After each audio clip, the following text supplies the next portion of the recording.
Assalamualaikum warahmatullahi wabarakatuh.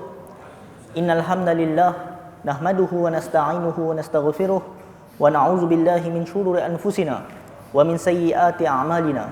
May yahdihillahu fala mudhillalah wa may yudlilhu fala hadiyalah. Asyhadu an la ilaha illallah wa asyhadu anna Muhammadan 'abduhu wa rasuluh, amma ba'd. Alhamdulillah, kita dapat bertemu pada pertemuan pagi ini yang mana kita akan membahaskan berkaitan peperangan Khaybar, yang mana peperangan ini berlaku pada zaman Nabi SAW. Kenapa kita membicarakan ataupun membahaskan tajuk ini?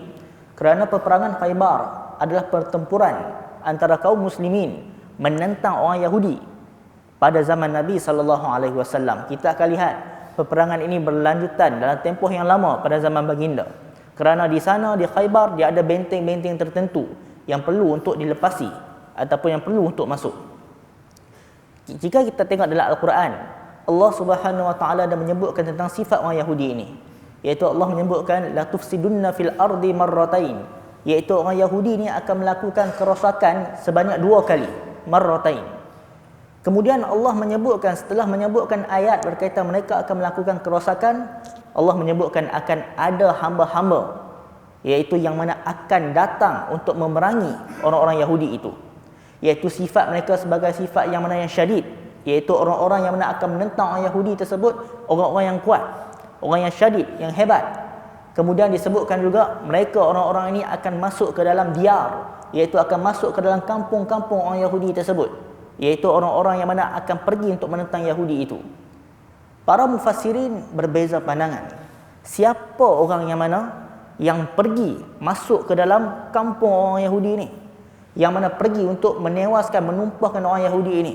Jika kita lihat dalam kitab-kitab tafsir, banyaklah pandangan. Ada pandangan menyebutkan ini berlaku pada zaman-zaman terdahulu. Tetapi jika kita tengok ulama kontemporari seperti Syekh Salah Abdul Fattah Al-Khalidi dan lain-lain, ada beberapa sarjana menyebutkan ayat yang menyebutkan tentang tentera yang mana akan masuk kepada diar, masuk ke dalam rumah-rumah ataupun kampung-kampung orang Yahudi ini, ada yang berpandangan mengisyaratkan kepada siapa? Iaitu kepada peristiwa berlaku pada zaman Nabi SAW dalam peperangan Khaybar. Dalam peperangan Khaybar, apa sejarah perang Khaybar ini? Kenapa ia berlaku? Perang Khaybar ia berlaku sekitar tahun ke-7 Hijrah. Ia berlaku pada sekitar tahun ke-7 Hijrah, iaitu Rasulullah dan para sahabat pergi ke Khaybar. Rentetan peristiwa ini, maksudnya dia ada latar di sebalik peristiwa itu. Mengapa tiba-tiba Nabi SAW pergi ke Khaybar? Bukan saja-saja, tidak. Tetapi kerana orang-orang Yahudi mereka melakukan pengkhianatan. Antaranya adalah Yahudi daripada Bani Nadir. Kita ketahui Yahudi di Madinah ada yang mana mereka dihalau oleh baginda kerana mereka melakukan pengkhianatan, iaitu mereka melakukan, kita katakan, kerosakan. Ada yang mana dihalau. Salah satunya adalah Bani Nadir.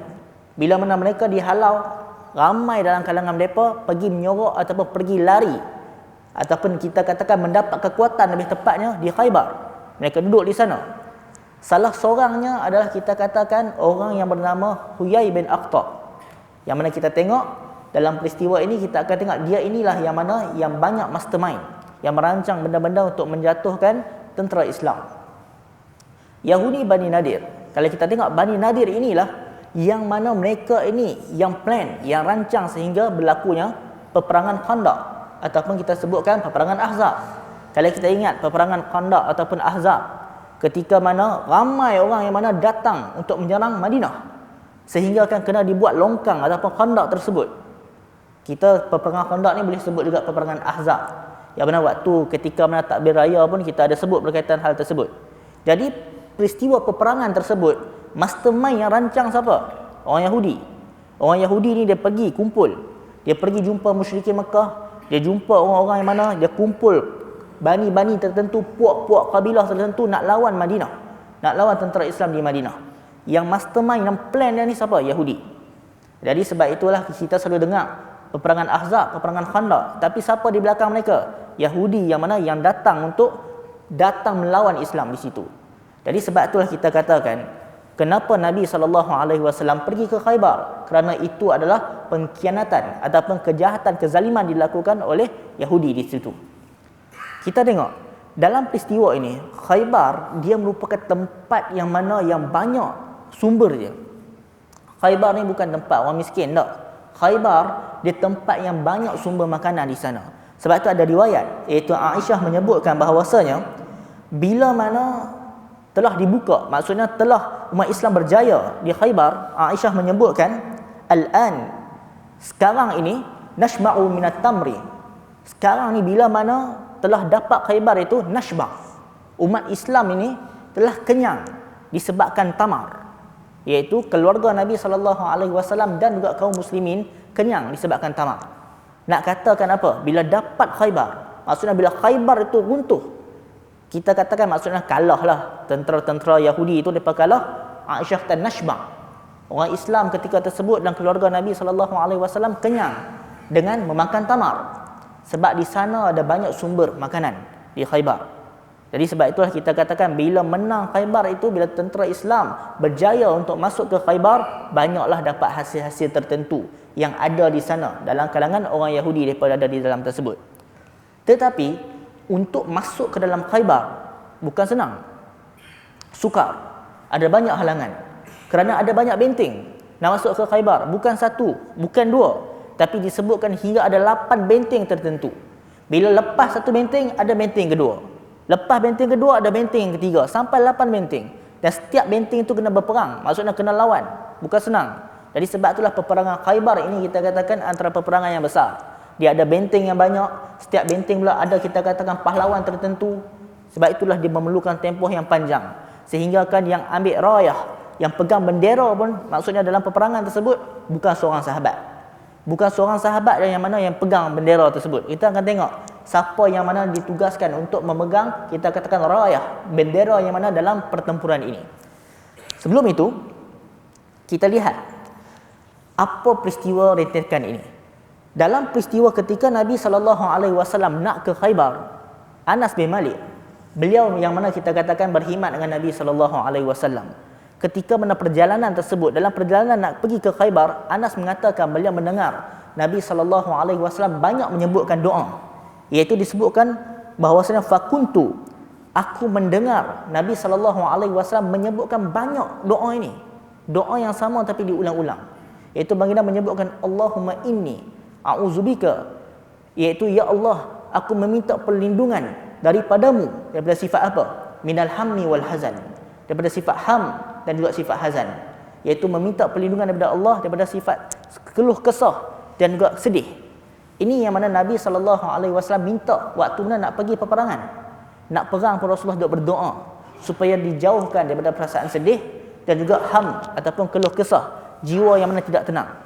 Kemudian Nabi SAW mendoakan lagi, iaitu meminta perlindungan daripada sifat wal ajzi wal kasal, daripada sifat ajas, iaitu lemah, dan juga kasal, malas. Dan juga baginda meminta doa dijauhkan daripada sifat pengecut. Ini waktu nak perang. Waktu nak perang pun baginda Nabi SAW doa banyak.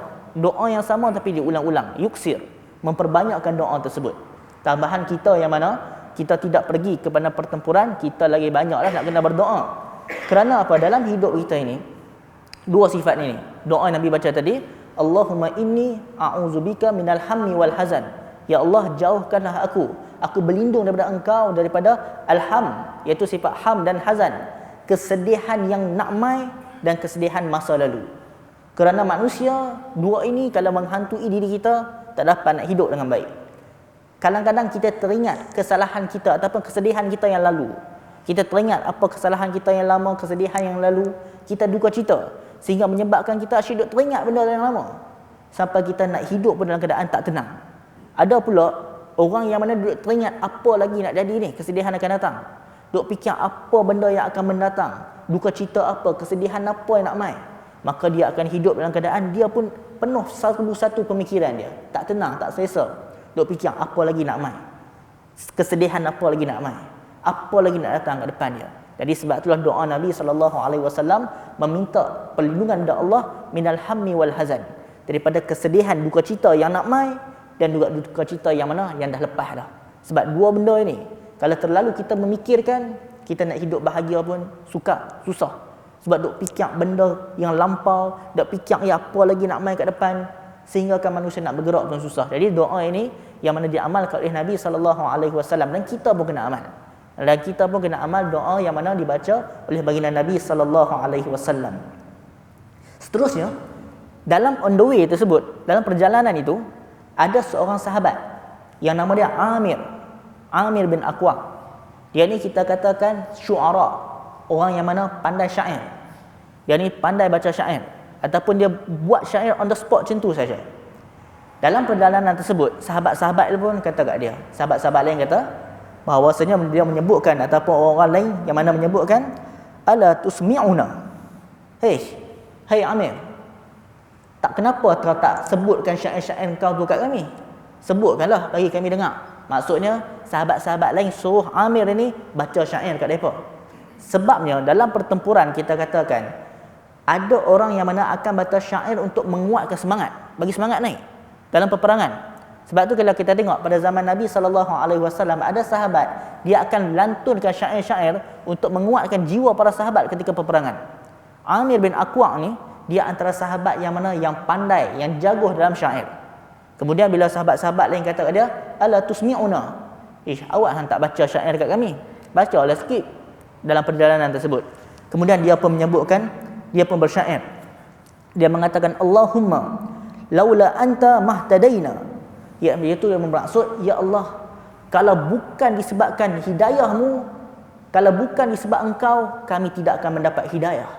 Maksudnya kalau bukan disebabkan engkau memberikan hidayah kepada kami tak akan dapat nikmat Islam ini. Itu yang mana dia sebutkan. Kemudian dia bersyair lagi menyebutkan, dan kalau bukan disebabkan hidayahmu, kami tidak akan dapat bersedekah. Dan kalau bukan disebabkan hidayah engkau, wa ma sallaina, kami tidak akan dapat mendirikan solat. Maka dia pun bersyair, dia baca syair. Lepas dia baca syair, Nabi SAW dengar. Baginda pun tanya, man haza sa'iq? Siapa tu? Yang baca syair tu siapa? Kemudian sahabat yang lain pun sebutlah Amir. Yang baca tu Amir. Kemudian bila mana Rasulullah pun dengar nama dia, baginda pun mendoakan dia. Rasulullah pun mendoakan dia, iaitu semoga Allah merahmati dia. Lepas Rasulullah doakan dia, sahabat-sahabat ni pun kata wajabat. Wajabat tu maksudnya wajib lah ni, confirm lah ni, lebih kurang tu lah. Apa maksud sahabat?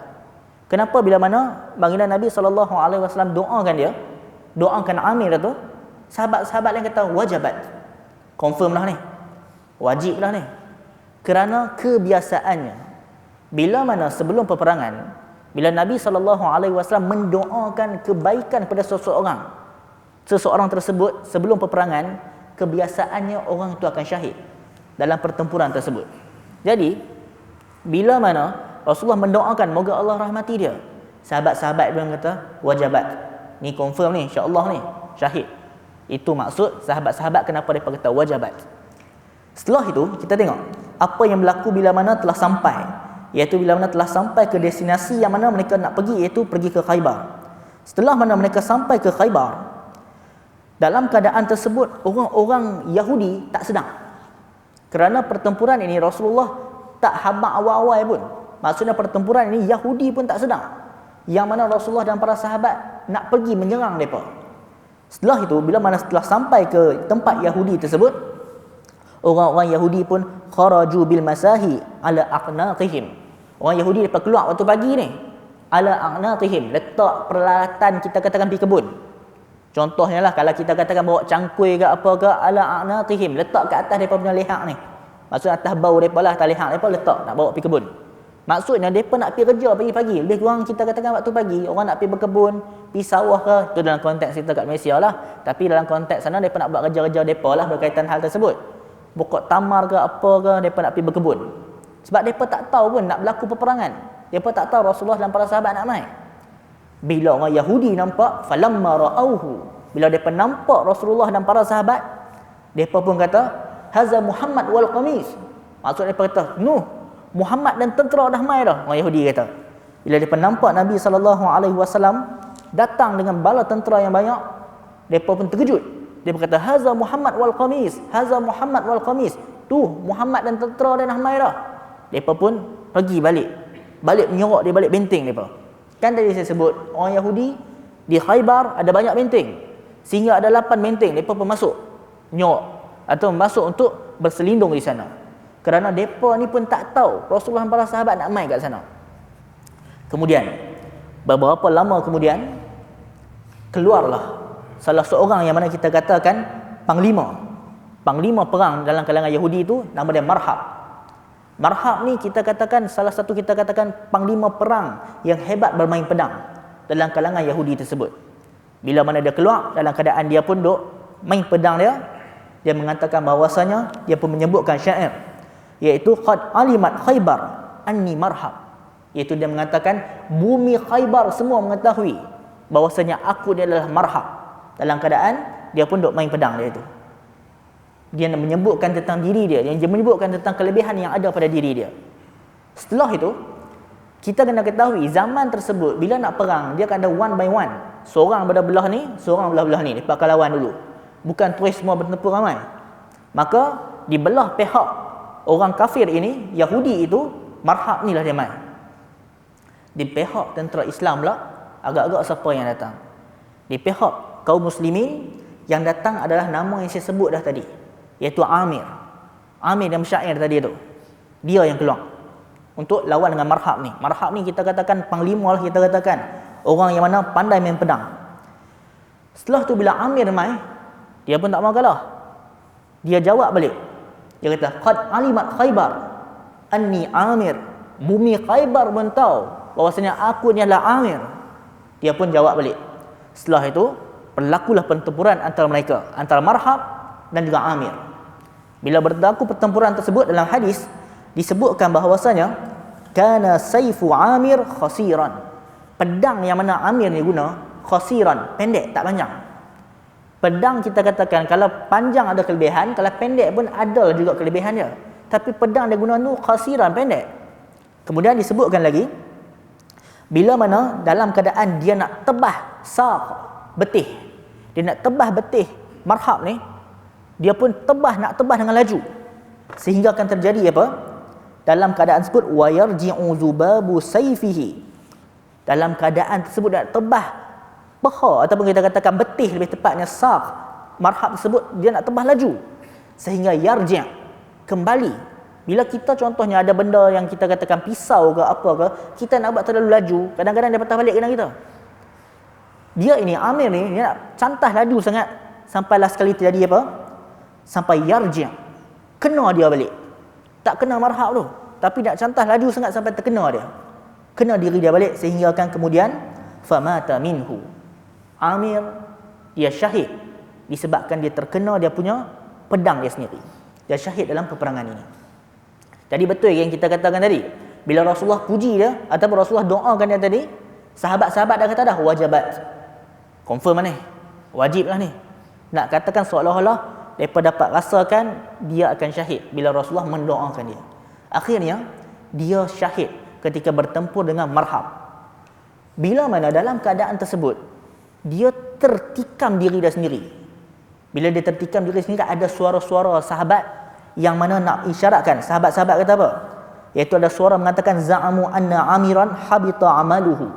Ada suara yang mana nak mengatakan Amir ni dia dah habis, hancur dah amalan dia semua. Seolah-olah tu ada suara macam tu, sahabat kata. Maksudnya apa? Ada sahabat yang anggap ataupun yang salah faham. Mereka ingat dia bunuh diri. Sebab tu ada yang mana sahabat yang kata habislah Amir ni, habitat amaluhu. Habis dah amalan-amalan dia. Sebab ada yang mana ingatkan dia bunuh diri. Sebab sekali nampak orang akan ingat bunuh diri, dah cucuk dia sendiri, bukan dia tikam dia sendiri. Dia nak cantah saq, peha ataupun betih musuh tersebut, terbalik, temai balik kat dia. Sampai dia terkorban, famata minhu. Bila Rasulullah dengar ada orang cuba kata dia bunuh diri, Rasulullah jawab balik. Sebab dia bukan bunuh diri. Dia nak tikam, nak cantah orang tersebut, terkena, terpatah balik. Kemudian Nabi dengar benda tu, Nabi pun jawab balik.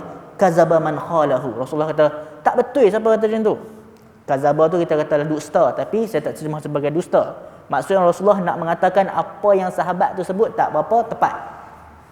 Sebab kazaba ni dalam bahasa Arab pun kita katakan dia dapat difahami dengan maksud-maksud yang lain lah. Bukan Rasulullah nak mengatakan sahabat tu penipu, tak. Rasulullah nak mengatakan bahawasanya apa yang sahabat sebut tu tak betul. Dia bukan bunuh diri. Kemudian baginda menyebutkan Amir ni dapat ajrain, 2 pahala. Dia mendapat 2 pahala. Jadi sebab itulah dia bukan bunuh diri, tapi dia nak menentang kufur tersebut, orang kafir tersebut, tapi dia tertikam diri sendiri. Jadi Rasulullah sebut dia akan dapat ajrain, dia dapat 2 pahala dalam peristiwa ini. Kenapa ada suara yang mana kata dia bunuh diri? Kerana dalam pertempuran yang lain ada kisah, ada riwayat yang mana menyebutkan bahawasanya ada orang yang nampak gagah dalam peperangan. Tapi Amir ni kita katakan dia bukan bunuh diri. Amir yang kita sebutkan dalam riwayat ni, dia dapat ajrain, dia dapat 2 pahala, dia syahid. Rasulullah sendiri menyebutkan dia ni termasuk orang yang mana mujahid. Ada kisah lain yang mana orang yang mana kita katakan orang munafik tapi dia mengaku Islam. Dia berperang pada zaman Nabi SAW. Tetapi baginda menyebutkan innahu min ahlin nar. Dia ni termasuk dalam ahli neraka. Nabi kata, orang yang mana yang kita nak sebutkan ini. Sahabat pun pelik. Sebab sahabat nampak dia ini berperang dengan begitu tangkas. Orang yang mana Rasulullah kata innahu min ahli nar, dia ni termasuk ahli neraka, Nabi kata. Sahabat terkejut. Sebab dalam peperangan dia begitu tangkas, dia berperang dengan begitu dahsyat, syadid, begitu kita katakan dia antara yang menonjol berperang dengan musuh. Kemudian last sekali ada sahabat lain bagi tahu. Sebenarnya laki yang nampak tangkas tersebut pada waktu malam dia tak tahan, dia sakit sangat, cedera. Dia bunuh diri sendiri. Jadi betul lah Nabi SAW menyebutkan innahu min ahlin nar, yang mana dia itu termasuk ahli neraka. Ada syarahan para ulama mengatakan yang mana kita katakan yang bunuh diri itu dia bukan sahabat, tetapi dia adalah termasuk orang munafik yang mengaku Islam. Sebab kita kena ketahui pada zaman Nabi SAW, orang munafik mereka itu menzahirkan keislaman, tetapi hati mereka masih dalam kekufuran. Itu orang munafik pada zaman baginda. Maksudnya mereka hanya menzahirkan keislaman, luar nampak Islam, solat dengan Rasulullah duduk belakang, maksudnya duduk satu saf, maksudnya satu saf tu dengan sahabat lain lah, berada di belakang baginda. Tetapi mereka ini adalah orang-orang kafir, mengaku sebagai Islam. Itu orang munafik pada zaman Nabi SAW. Jadi yang mana yang terbunuh yang Nabi kata innahu min ahlin nar, dia termasuk ahli neraka, itu dikatakan orang munafik. Dia dikatakan orang munafik, dia bukanlah orang Islam. Sebab tu baginda dah sebut awal-awal dia termasuk ahli neraka. Dan sahabat-sahabat lain jadi saksi, dia bunuh diri sendiri. Memang nampak tangkas di siang hari waktu peperangan, tapi waktu malam dah sakit dah, dia tak tahan, dia cucuk tikam diri sendiri sehingga dia terkorban. Dia meninggal dunia dalam keadaan Nabi kata termasuk dalam ahli neraka. Tetapi Amir tidak. Amir dia termasuk orang syahid. Bahkan Nabi sendiri menyebutkan dia ini mujahid. Jadi kita kena bezakanlah kisah Amir dan juga hadis yang tadi. Sebab itu sahabat-sahabat ada yang mana kata awal-awal yang mereka salah faham, mereka ingat Amir ni bunuh diri. Mereka salah faham. Sebab dah ada kes dah sebelum ni. Sebelum ni dah ada kes dah yang mana orang yang nampak tangkas tapi sebenarnya dia bunuh diri. Jadi sebab itulah kita kena bezakan antara 2 hadis tersebut. Seterusnya, Marhab, dia ada bunuh lagi orang Islam yang lain dalam pertempuran. Iaitu antaranya adalah Mahmud ibn Maslamah. Marhab ni kita ingat, iaitu panglima tadi, yang pakar pedang tadi tu dalam kalangan Yahudi. Dia ada bunuh lagi orang Islam, iaitu Mahmud ibn Maslamah. Setelah pertempuran itu, umat Islam tak dapat lagi nak penuhi ataupun nak kalahkan benteng pertama. Kan semua lepas benteng. Benteng pertama tak lepas lagi. Kemudian Rasulullah pun bagi bendera kepada Abu Bakar. Tak dapat juga. Lepas tu bagi pula ke Umar. Tak dapat juga nak lepas benteng pertama ni sehingga 9 hari. Maksudnya nak lepas benteng pertama pun bukan senang. Susah. Bila setelah itu, lepas 9 hari, mereka tunggu. Tak dapat nak masuk sebab orang kafir mereka duduk di benteng, mereka akan kita katakan panah daripada atas ke bawah tersebut. Jadi sukar nak dekat. Nak masuk pun susah. Setelah itu Nabi SAW menyebutkan, la'utiyanna hazihi rayah ghadan rajulan yaftahullah ala yadayh. Iaitu Nabi sebut, esok la'utiyanna rayah, esok ni aku akan bagi bendera ini, rayah, kepada orang yang mana dia ini dapat membuka benteng pertama ini ataupun dapat membuka kita katakan Khaybar ini dengan tangannya dengan izin Allah Subhanahu Wa Taala. Maksudnya Rasulullah akan bagi esok ni, esok keesokan hari Ghadan, bendera ni Rasulullah akan bagi dekat orang yang mana Allah Subhanahu Wa Taala dengan izin yang memberikan izin pada lelaki tersebut dapat buka Khaybar tersebut. Kemudian Rasulullah menyebutkan ciri-ciri dan lagi, ciri-ciri lelaki yang mana akan dapat bendera itu. iaitu yuhibbullah wa rasulahu, dia mencintai Allah dan Rasul. Iaitu ciri-ciri orang yang mana akan dapat bendera itu, dia mencintai Allah dan Rasul, dan juga wa yuhibbuhullah wa rasuluhu, dan Allah dan Rasul pun cinta kepada dia. Jadi itu dua ciri yang mana Nabi SAW menyebutkan, iaitu dia cinta kepada Allah dan Allah juga cinta kepada dia. Bila dengar hadis ni, semua sahabat berharap dalam hati mereka, moga-moga akulah esok ni dapat bendera ni. Sebab apa? Sebab ciri-ciri Nabi sebutkan tadi, Allah cinta ke orang tersebut dan dia pun cinta kepada Allah. Jadi ciri ni ciri yang besar, bukan yang benda yang mana common. Sebab tu sahabat-sahabat mereka berharap dalam hati mereka, harap-harap akulah dapat. Setelah itu Umar menyebutkan, ma ahbabtul imarah illa yauma izin. Umar kata, aku ni tak pernah pun suka nak dapatkan kepimpinan jawatan illa yauma izin, kecuali dalam kes hari ini. Maksudnya apa? Umar dia teringin, dia nak berharap akulah dapat benda tu, akulah dapat rayah, dapat bendera untuk pegang tu. Umar dia bukan orang bercita-cita yang suka jawatan, tak. Tetapi dalam peristiwa tu dia kata dia nak dapat benda tersebut bukan sebab nak jawatan, tapi nak dapat title tu yang Nabi kata, yuhibbullah wa rasulahu. Orang dapat bendera ni, dia ini adalah orang mencintai Allah dan Rasul, dan Allah juga mencintai dia. Title tu nak dapat. Tadi siapa yang mana betul-betul dapat bendera ni, kira dia dah dapat. Rasulullah sendiri menyebutkan bahawasanya Allah cinta ke orang tersebut dan akan dapat membuka Khaybar ini dengan tangan orang tersebut. Setelah itu disebutkan lagi dalam hadis tersebut, pada esok pagi, falamma asbaha, bila dah esok kepagian tersebut, sahabat-sahabat pun semuanya ghadaw ala Rasulillah sallallahu alaihi wasallam kulluhum yarju ayu'taha. Bila keesokan harinya, sahabat-sahabat pun mereka macam macam nak tunjuk muka sikit dekat Rasulullah, berharap Rasulullah bagi kat kita lah, kat aku lah, macam tu lebih kurang. Sahabat-sahabat pun jumpa Rasulullah, maksudnya nak tunjuk muka sikit kat Rasulullah. Sebab apa? Semua mereka berharap Rasulullah bagi kat mereka. Orang A harap bagi kat dia, orang B harap bagi kat dia, sebab mereka nak dapat bendera tersebut, nak dapat title tersebut. Setelah itu Rasulullah pun tanya satu soalan, iaitu aina Ali? Mana Ali? Tak nampak pun. Kemudian sahabat lain khabar, Ali sakit. Sayyidina Ali sakit. Kemudian diseru ataupun dipanggillah Sayyidina Ali. Rasulullah pun merawat kepada Sayyidina Ali dan diberikan bendera ini kepada Sayyidina Ali. Sayyidina Ali tak ada kat situ. Sebab apa? Dia sakit, dia berehat. Sebab tu kita tengok berdasarkan hadis ni, jika Allah Subhanahu Wa Taala nak berikan satu benda tu kepada seseorang, walaupun orang tu tak ada kat situ, dia dapat. Sebab apa? Sayyidina Ali waktu tu dia sakit, dia join juga pertempuran tu, peperangan tu dia join. Tapi dalam keadaan tersebut, bila waktu pagi tu, waktu yang sahabat-sahabat lain duk pergi tunjuk muka dengan berharap akan dapat bendera, Ali tak pergi sebab dia sakit, dia duduk berehat. Sebab tu kita katakan, kalau Allah pilih seseorang tersebut, walaupun dia berada jauh tak duduk di situ, dia akan dapat benda tu. Dia akan dapat. Sayyidina Ali mendapat bendera tersebut, untuk dialah kita katakan untuk membawa masuk ke dalam Khaybar. Jadi Sayyidina Ali lah yang mana memegang ataupun yang memimpin membawa bendera tersebut. Setelah itu sampailah hari ke-10. Pertempuran kita katakan antara kali ini Sayyidina Ali lawan Marhab. Tadi kita katakan Marhab dia lawan dengan Amir, dia menang.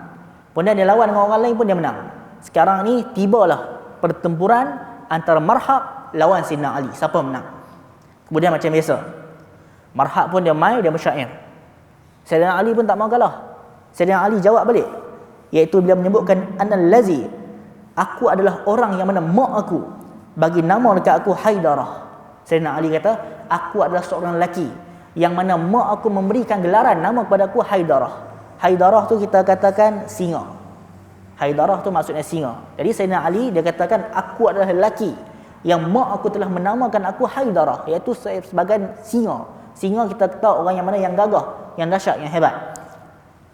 Setelah itu dipendekkan cerita, mereka pun bersyair panjang, kita tak nak sebut macam tu. Berlakulah pertempuran antara Sayyidina Ali dan Marhab. Pendek ceritanya kita tahulah siapa yang menang. Bila mana Rasulullah dah sebut tadi, Sayyidina Ali akan dapat, ataupun orang yang mana akan dapat bendera tersebut, dia ni akan membuka, kita katakan Khaybar, telah tentulah Sayyidina Ali yang menang dalam pertempuran itu. Bila mana Sayyidina Ali menang dan juga Marhab terkorban, mai pula orang baru. Siapa?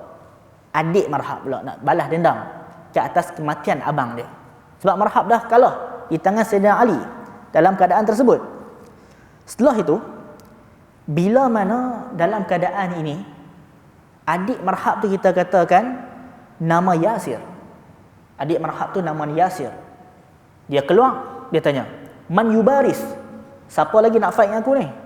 Dia nak balas dendam balik kat abang dia. Sebab abang dia tadi dah meninggal dunia, dah mati dah, kena dengan Sayyidina Ali. Maka adik dia Yasir keluar, "Man yubaris?" Siapa nak fight lawan dengan aku ni? Kemudian yang nak lawan dengan dia adalah Zubair. Sahabat Nabi SAW, Zubair nak lawan. Bila Zubair nak lawan, mak Zubair ni risau. Mak dia risau. Mak dia kata apa? Mak dia mengatakan bahawasanya, "Yuqtalu ibni." Anak aku ni akan terbunuh ni. Dia risau. Dia bagi tahu kat Rasulullah, "Yuqtal ibni." Anak aku ni, aku risau ni akan terkorban. Kemudian Nabi SAW menyebutkan bahawasanya, "Bal ibnuka," bahkan anak engkau yang akan membunuh dia. Itu Rasulullah sebut, bahkan anak engkau yang akan membunuh dia itu. Mak dia risau. Mak Zubair risau. Habislah anak aku ni ya Rasulullah. Kepada Rasulullah sebut, bahkan anak engkau lah yang akan membunuh dia. Dan sekali kita ketahui bahwasanya adik kepada kita katakan marhab tadi kalah. Zubair yang menang dalam pertempuran tersebut. Yang seterusnya, bila benteng pertama dah dibuka, maka orang-orang yang mana asalnya orang-orang Yahudi yang duduk benteng pertama ni, mereka pergi duduk ke benteng kedua. Benteng kedua memang dah ada dah pasukan Yahudi yang kuat. Tapi orang pertama ni di benteng pertama, bila mana mereka dah nak kalah dah, mereka pergi mana? Mereka siap-siap pergi untuk menyorok ataupun untuk memperkuatkan benteng kedua. Sebab benteng pertama mereka pun tahu nak kalah dah ataupun nak jatuh dah. Maka mereka semua pun mempersiapkan ke benteng yang kedua pula untuk menahan ataupun nak lawan tentera Islam nak datang. Kemudian apa lagi yang berlaku? Kita ketahui semuanya adalah 8 benteng. Benteng pertama dah pecah dah. Maksudnya dah dapat masuk. Sekarang nak lawan benteng yang kedua pula. InsyaAllah untuk benteng yang kedua, ketiga, keempat, kita akan sambung pertemuan akan datang pula, iaitu pada bulan depan insyaAllah. Kita akan sambungkan berkaitan hal ini. Jadi kalau nak tahu sambungannya, mai bulan depan pula lah. InsyaAllah pada hari Ahad juga, pada minggu yang keempat. Jika tidak ada apa-apa halangan, insyaAllah kita bertemu pada pertemuan akan datang. Assalamualaikum.